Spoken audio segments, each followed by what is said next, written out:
Hi everyone, welcome back to my channel. How's everyone doing? It's officially September the 29th, 2023 today. So in about 1 month I should be on the flight to Jordan that I will be taking by myself. So because my flights were changed, I'm gonna be staying in Amman for a night, even though Amman is not in the schedule. And so November the 1st morning, I'm gonna be hopping on the plane from Amman to Aqaba. So I will be in Aqaba the 1st of November rather than the 31st of October. Yeah, so after that, I think like the first week I have nothing planned out. I'm literally just gonna rest, probably go to the Tala Bay resort and just relax, have spa days near the sea, Red Sea. As some of you know, my schedule after that, I'm going to Petra for a few nights, staying in the Petra cave with Natalie, Nomad Natalie. And it's not clear if I'm gonna go to Wadi Rum with her after, when my entire stay is finished, because I have intentions of being in Aqaba for a good 3 months. So just 3 days in Petra for me, and then the last, because it's still not 100% sure if I'm gonna be in Jordan 3 months or 4 months. And the only reason why I cut it down from 6 months or 7 months is so that I could go to Socotra, Morocco, Saudi Arabia, Abu Dhabi, Oman. But our trip to Socotra got cancelled, guys. Yeah, we found out a few weeks back. So yeah, I was a little disappointed, but it's okay. It's okay. Better safe than sorry. So for news. So yeah, like I said, when I come back, I'm coming back to Armenia, right? In end of January or end of February. Then we're going to Morocco, and I'm going with a group of Europeans and so on. And I think Natalie's coming. And then I'm like giving Natalie a shout out. So if you're watching this, Natalie,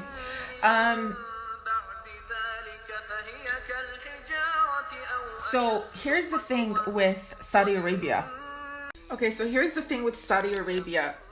As an Armenian citizen, because of the whole war with Azerbaijan, there was a little bit of turbulence in regards to Armenians going over there and vice versa.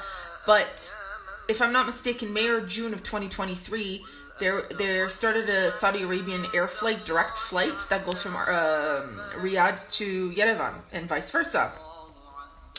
So there's no official embassy, but there's plans on opening an embassy here eventually. So I was like, the closest embassy, either I'm gonna have to get my visa stamped in Jordan or Georgia. And I'm like freaking the frick out.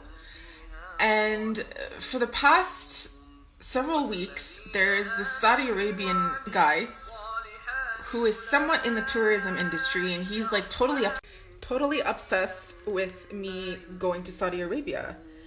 And he comes out from the Makkah province, literally from the Makkah province, and he's like, come to Saudi Arabia, bring your people to Saudi Arabia, let's do like everything, like we'll figure it out, right? And I already said, listen, I'm coming in November 2024. So I don't know, I was thinking about it and I was freaking out, and I'm like, maybe I could figure out a way, because as an Armenian citizen, if I'm not mistaken, once you get your passport stamped, it expires after 2 years for Saudi Arabia. And you have like a certain amount of days to stay throughout the year or whatever, but or each stay that you're there. And for Morocco, it's somewhat the same as well, right? literally at the same time, there's someone from Egypt near the Red Sea border, and he contacts me and he's like, open your camera. And he opens up his camera and he goes, look, he's showing me all these people on the beach, or sorry, at the beach near the Red Sea, or right at the Red Sea. He's like, this is your people, they're always here. So there's a high rise of local Armenians. They are going to Middle Eastern countries now, right? So this is happening. But yeah, Saudi Arabia was kind of, when I say I'm freaking out, because, you know, it's harder as an Armenian citizen. Now, you can all be like, okay, Tala, you're a Canadian citizen as well. Okay, here, understand this process, okay? We are just starting to open up as Canadians an embassy. Even though I have nothing to do with Canada anymore. I left Canada, never returning again. They're opening an embassy in October.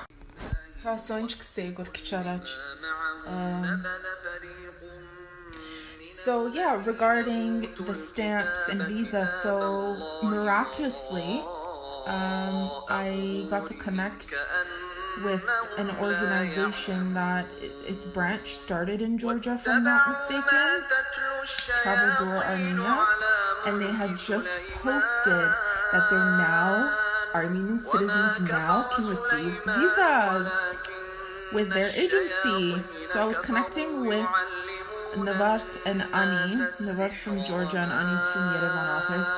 And she's like, yeah, I literally just got back from Riyadh, Saudi Arabia, and so we're going to be doing this. Amazing. So I'm going to definitely get it all in order with them, because for me to renew my Canadian passport, yes, you do definitely get into more countries, but I have no idea if you could hear anything I was saying in the last part, but due to the prayer in the back. But what I was trying to say is I was connecting with this travel agency that is now finally, literally like a day or two ago, they posted, and I was connecting with a girl named Navart from Georgia, she's Armenian, and Ani from Yerevan, and she's like, yeah, I just got back from Riyadh. We're gonna be doing visa assistance and for Armenian citizens. So I'm like, perfect. So if I grab people together and we go to Saudi Arabia, now we know where we're going. And yes, for me to renew my Canadian citizen is gonna be too long of a process. I don't know if I'll make it in time for Morocco. So yeah, I think that's all I want to say. And in regards to me converting,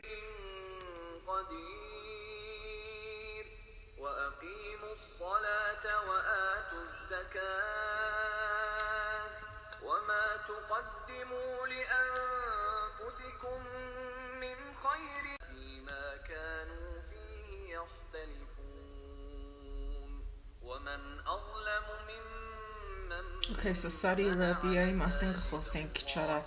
love, Uraman,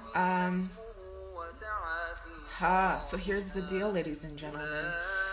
For my birthday, 2024, I was gonna just go on vacation for 3 weeks to Abu Dhabi. But if I get my visa, early 2024, I'm just gonna go to Saudi Arabia in May. Probably by myself, if not maybe with a few Armenians, and then November 100%, again I'm going with Natalie and some other people. So, and with that, speaking of the whole conversion thing, you know how I was making videos that I'm gonna go officially in the King Hussein Mosque in Aqaba. So I have to get, I'm going to be receiving a legal certification by the Court of Jordan that I'm not being forced to convert, that this is something of my doing and why I'm doing it, and so on and so forth. So they will be giving me a legal certification. It may have to happen in Petra, but I need to do my Umrah, and I was already discussing this with a few people who are in Saudi Arabia in regards to doing my Umrah. The Hajj will come way after, but I want to do my Umrah. So yeah, anyways, outside of that, pushing that aside, yes guys, it's serious, it's not a joke. I am converting. I've already converted. Because listen, the Jordanian law, the Jordanian court, they won't convert anyone if they're being forced. So they will use their techniques, and they need 2 witnesses. Or your, guardian. When you get married as a Muslim, you need a wali as a female, which is a guardian and a protector. It's the same thing with this religion, because a religion is a marriage. It is a marriage. When you're converting, and actually there's people who are surprised on how well I do with my 5 daily prayers. The night one is a little bit, sometimes I falter, but during the day, everything else, I keep very on track with the rest of the prayers. I listen to Surah Al-Baqarah every single day. It's 2 hours long. I listen to the Quran every single day, basically. And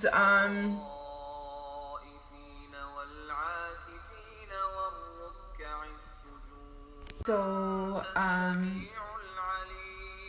there were a few people that were like, Talat, can you tell me the truth? Are you doing this because you have a guy and you're converting for him? I'm like, no. When did I ever do that ever in the past? Why would I start now? It makes no sense. This is for me. People who have known me throughout the years, I'm very disciplined when it comes to anything I do that I put my heart and mind to, okay? People who pray are not forced to pray. Muslims are not forced to do the 5 daily prayers. It's mandatory, but once you get into that relationship with Allah, and when you get into that relationship with that energy and that universal godlike power and source, it's a relationship. It's like a relationship. So that relationship that you develop with yourself and the higher,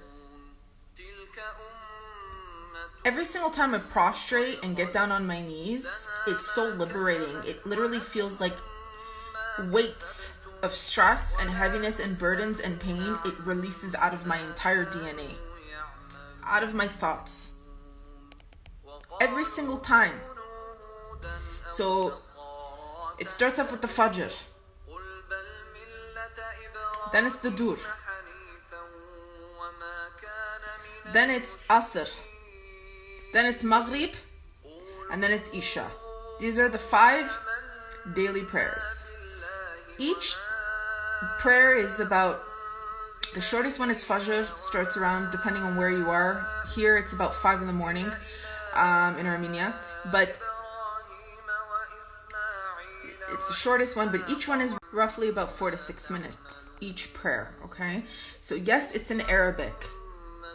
Yes, I've learned a good amount of the prayers in Arabic. They're very similar, the prayers, almost identical, but they're slightly different. Fridays, you don't need to do it's not called dur, it's something else.